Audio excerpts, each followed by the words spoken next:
Sobat-sobatku semuanya, Pilpres semakin dekat dan pendaftaran Capres juga semakin dekat. Sebentar lagi kita semua akan melihat siapakah dari bakal Capres yang saat ini ada 3 orang betul-betul menjadi Capres yang diterima dan disahkan oleh KPU. Ada 2 Capres yang saat ini sedang giat-giatnya menawarkan program kepada seluruh rakyat Indonesia.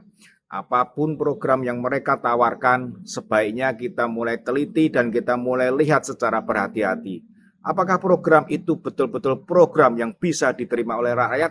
Apakah program itu betul-betul program yang akan bisa terrealisir? Ataukah hanya sekedar kata-kata yang dibungkus dengan kata-kata yang mesra sehingga menina-bubukkan kita sebagai rakyat, dan pada waktunya nanti setelah mereka berkuasa, program itu akan hilang lenyap terbang bersama angin yang tidak tahu kemana arahnya, berikut dengan uang-uang yang digunakan untuk mendukung program tersebut.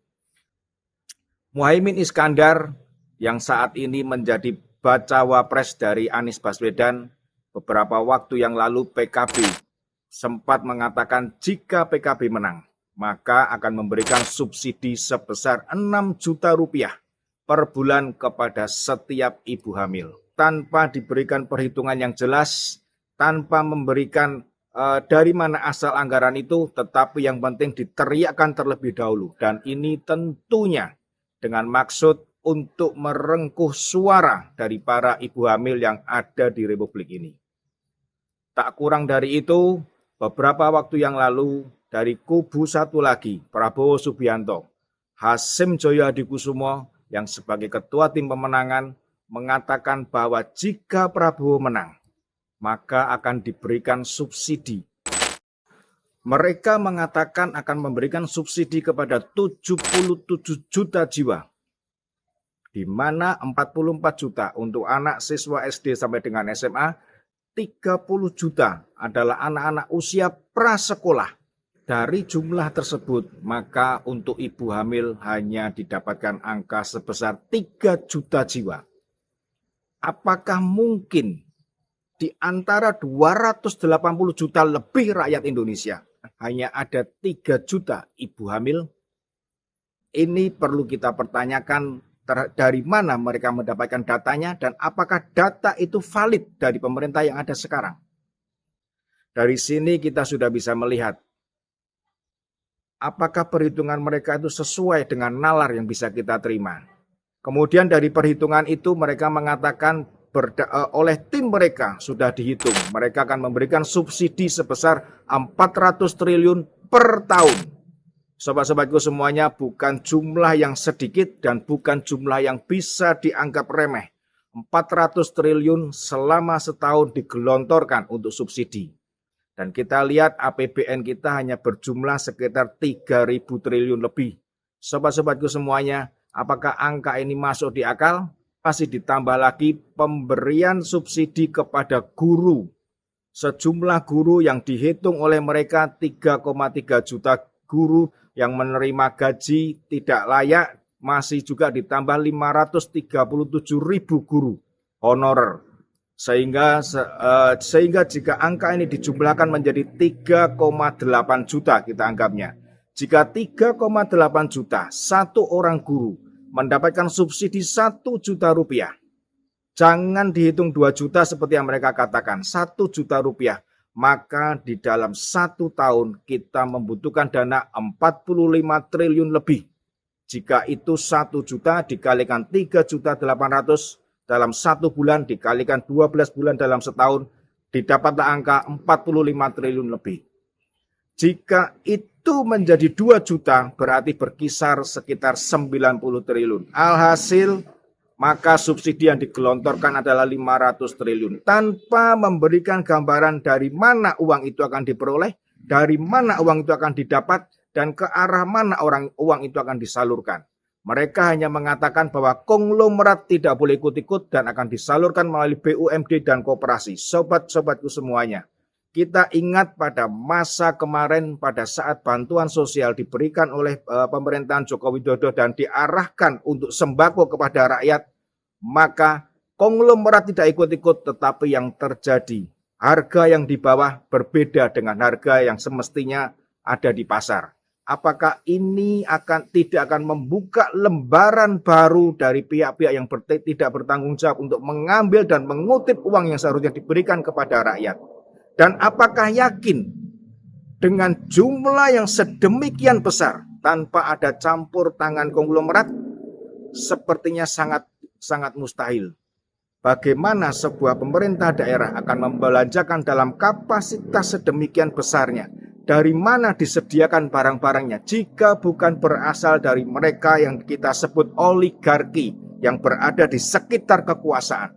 Sobat-sobatku semuanya, angka yang kita dapatkan sudah tidak logis. Belum lagi masalah distribusi, mereka hanya sekedar membicarakannya tanpa memberikan arah yang jelas kemana dan bagaimana distribusi itu nantinya. Di antara 3 capres yang ada saat ini, 2 capres bersama-sama menggelontorkan janji-janji mengenai pemberian gratis, baik itu kepada ibu hamil maupun kepada anak-anak sekolah dari SD sampai dengan SMA. Sobat-sobatku semuanya, satu hal yang kita dapatkan dengan pasti adalah pada waktunya nanti rakyat Indonesia tidak perlu bekerja susah payah.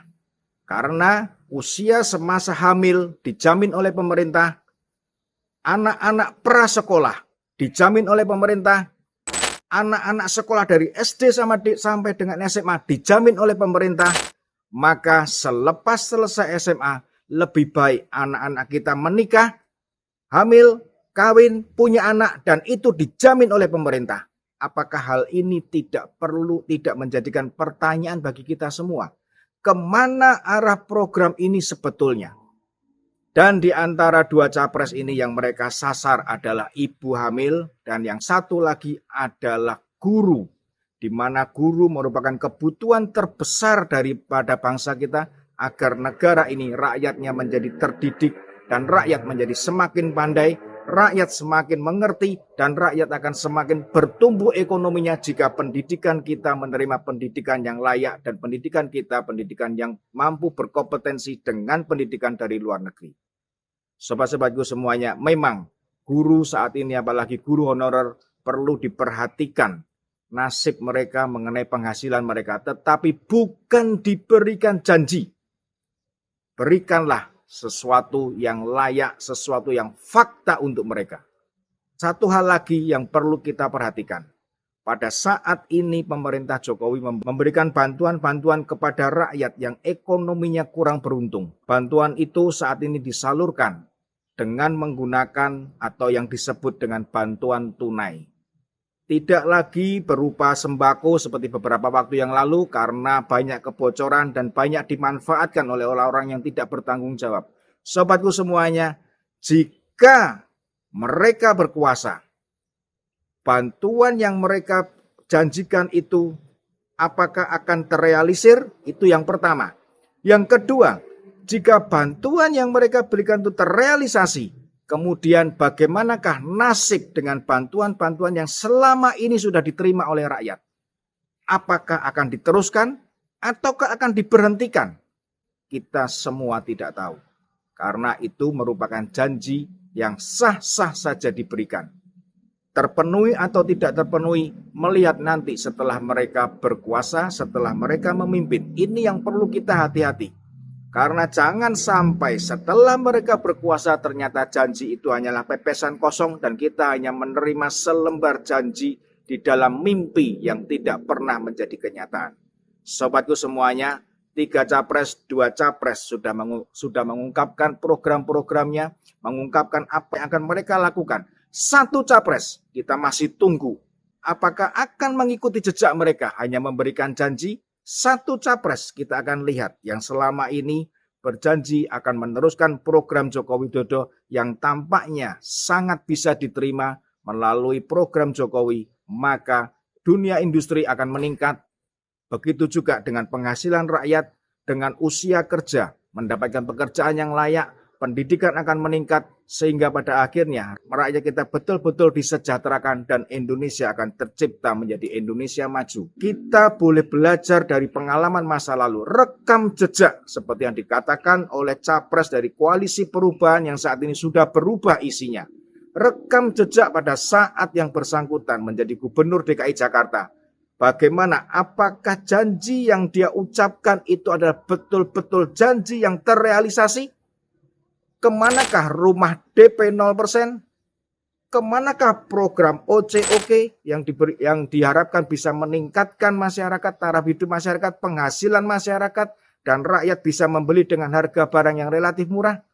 Sobat-sobatku semuanya, janji tinggal janji. Itulah pada saat kampanye, pada saat mereka ingin terpuaskan ambisinya untuk menjadi penguasa di negeri ini. Kita harap berhati-hati. Sobatku semuanya, mari kita tunggu dengan pikiran yang normal, dengan pikiran yang waras, jangan terbuai dengan janji. Salam Opidantos.